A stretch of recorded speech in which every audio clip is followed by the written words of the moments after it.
Strong earnings and strong outlooks. Hey, help Intel beat estimates. Not to be left out, of course, Yahoo, as Sheila was just describing, and IBM. So what does all this mean for the technology sector and for the U.S. economy?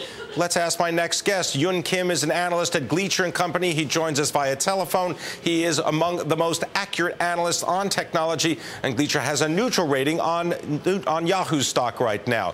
Yoon Kim, can you give us your impression of the Yahoo results? Is this more a result of what's happening in the larger economy, that advertising is picking up, or is it something specific to what Carol Bartz and Yahoo is doing? I think it's a combination of both.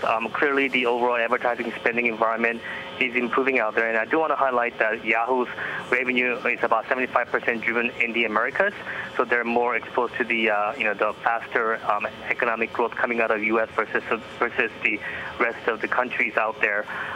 So they are benefiting from that. Having said that, their display business is more of a lag business in terms of overall advertising. Search is usually the one that actually benefits more immediately, while the display business does have a longer sales cycle and longer lead time associated with any kind of pickup in the demand in the overall advertising spend.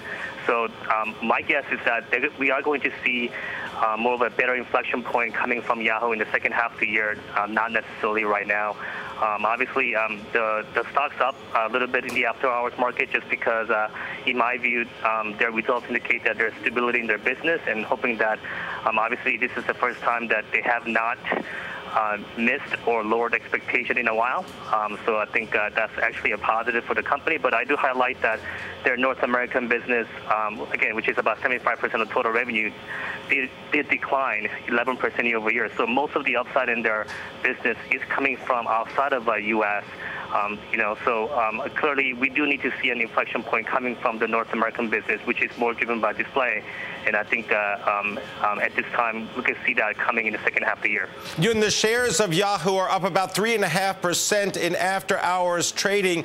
What would you like to hear from Yahoo about a mobile strategy? With so many Android activations, I have to believe that people are going to be wondering, how is Yahoo going to work on mobile platforms?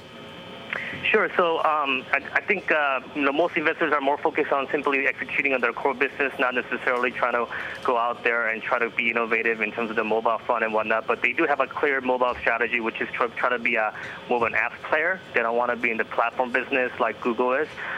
So they want to create different type of apps for different functions and purposes for multiple platforms, and that's the way that they're pursuing. We've got to leave it there. Yoon Kim from Gleacher & Company giving us his insight into Yahoo.